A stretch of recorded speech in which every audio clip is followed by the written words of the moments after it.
Yo, what's up gang? So for today's video, by the way, my name is Edmund Chavez Vlogs. OFW ako dito sa Hungary. And sa mga hindi pa po nakasubscribe, please subscribe to my YouTube channel, Edmund Chavez Vlogs, and hit the notification bell. Kalimbangan niya yung bell. Tsaka may Facebook page ako, Edmund Chavez Vlogs and Edmund Chavez Vlogs 2.0.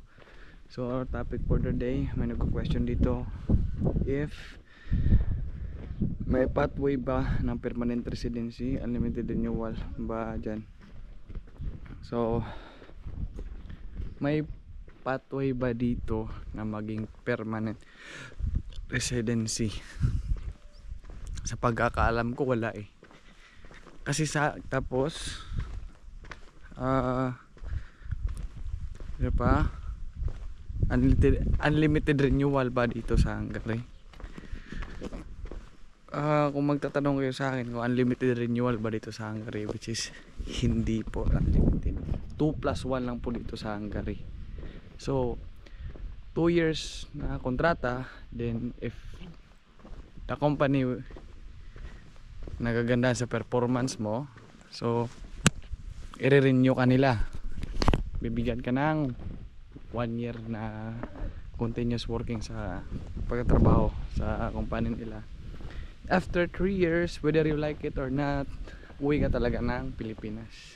Alam nyo dati nung pag-a-apply ko, isa din yan sa nagustuhan ko dati, kasi akala ko dati na pwede maging permanent residency dito. So eager ako na kuan talaga, Hungary. Pero pagdating ko dito, after 3 months, 2 months, I found out na yung president pala dito ayaw nila sa immigrants. Unlike Canada na gusto nila ang immigrants, diba? Sa Canada maraming mga immigrants doon ninirahan, binigyan ng permanent residency. So ngayon itong Hungary naman, ang president ng Hungary ayaw niya ng immigrants. So that's why na like may batas pa yun na kinokontrol yung parang ang mga foreign workers, kasi kami foreign naman, kami tayong Pinoy na nagtatrabaho sa Hungary, foreign naman tayo eh. Siyempre tayo na rin yung foreign, kasi pag ang taga-ibang bansa pupunta na sa Pilipinas, foreigner, kami naman nasa ibang bansa, di foreigner din kami, di ba? So yun nga munggang na may issue pa dati na sa isang factory kailangan 80% na Hungarian, then 20% na foreign workers. Dati doon dami na hinom na yung ubas, oh.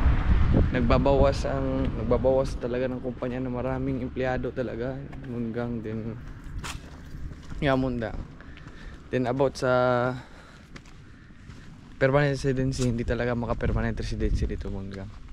Yan yung one ng real talk talaga, hindi pwedeng maka-permanent residency dito. Then kung ako naman, ayaw ko mag-permanent residency dito.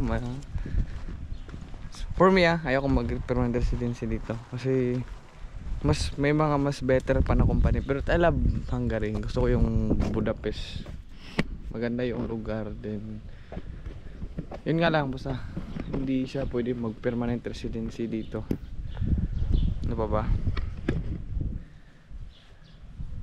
Babasahin natin yung mga comments, kasi parating natin yung comments ng mga nag-comment si Backsroom PH, may math boss at abstract. Backsroom PH, kung may math ba daw abstract sa exam, meron. May math saka abstract, meron.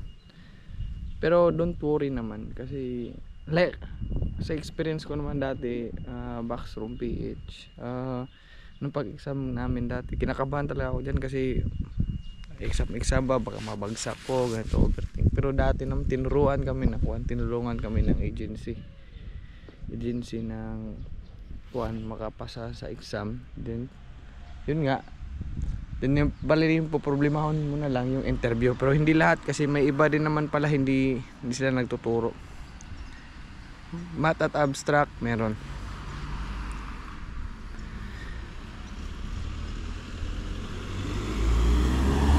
Acosta Albersan,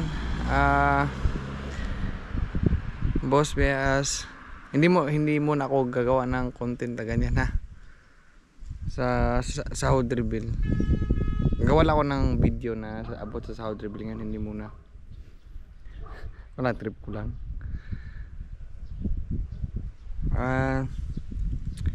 Sabi dito, iba kasi pag factory continuous demand lalo sa na chicken. Kaya eat fruits, vegetable, lots of protein, combat tiredness, watch your calf, not good. Oo. Salamat kay Lara Lihim. O talaga, kasi sinisipon ubo talaga ako nung nakaraan. Hindi, sobrang init kasi. Iba kasi pag summer dito, ang summer kasi dito continuous yung init, but like unlike in the Philippines na kuan siya, like may part na uulan. Dito kasi 2 months talaga, ay nako, ang init. Tas yung tag 33 degrees yung init dito. Ano pa ba? Tiyaga lang Sir Ramon kahit nakakapagod yung work mo. Salamat kay Lani Whitey. Mansanas, nectarine, pear at yung kinakain mo na purple na kulay ay plum. Salamat sa pagbahagi.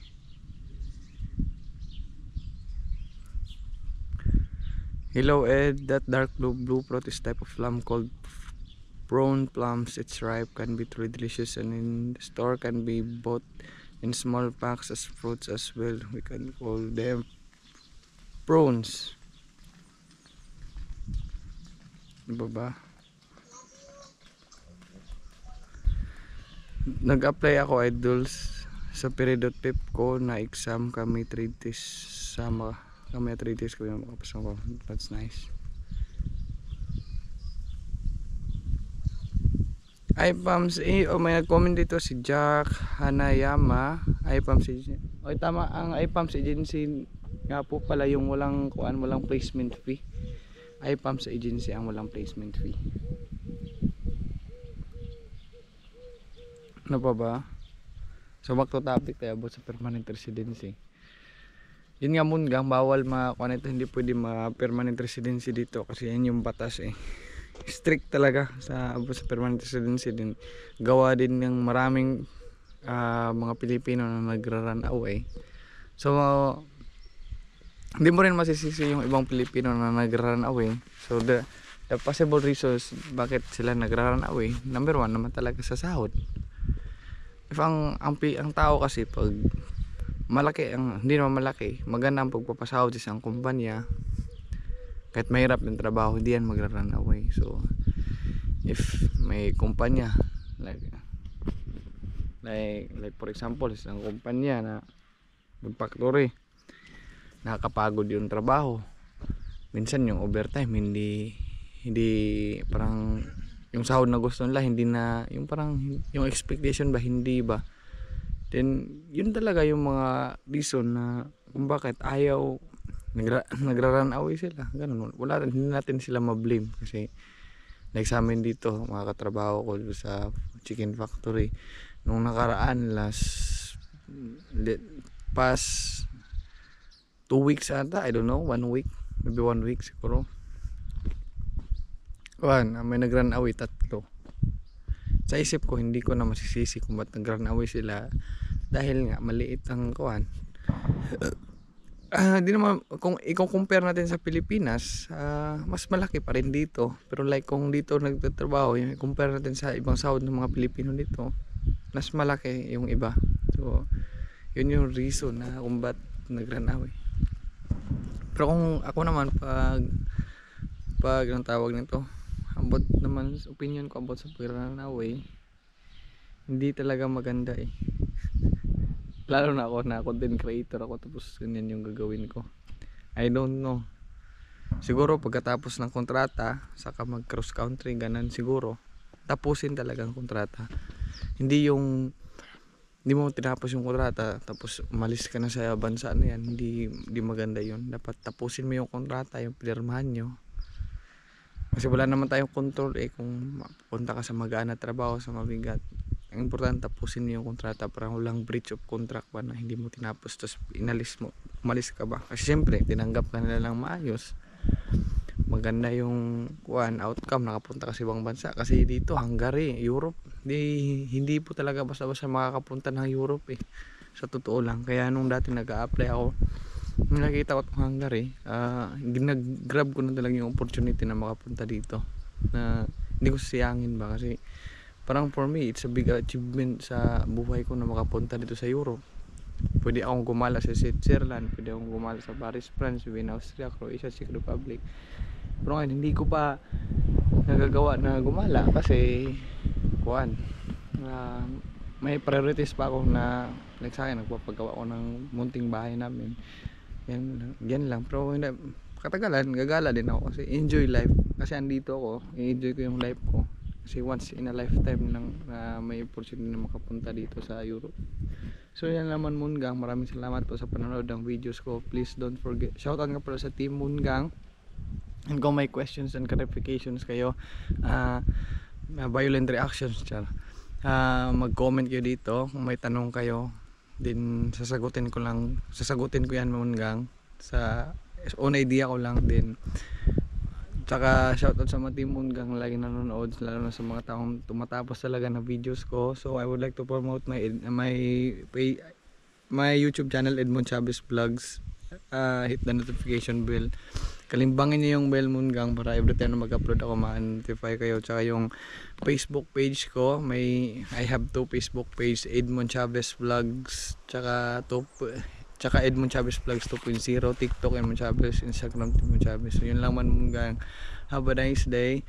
Then sa mga nag-a-apply, apply na ng apply kasi katagalan yan, bubunga din yan. Kung din sa exam naman or interview hindi ka nakapasa, it's okay, ganun talaga yung buhay. At the right time naman, wag lang tayong susuko, kasi ako ganyan din ako dati. Kung ano yung nararamdaman nyo ngayon na hindi ka nakapasa, na kung may may visa na ba, inaantay na lang. Kung ano yung nararamdaman nyo ngayon, ganyan din yung nararamdaman ko dati, kasi hindi talaga madali din. Kailangan talaga ng patience, but patience lang talaga, at sabahan na sa lahat, the right time makukuha nyo rin. Yun lang, have a nice day. God bless, bye bye.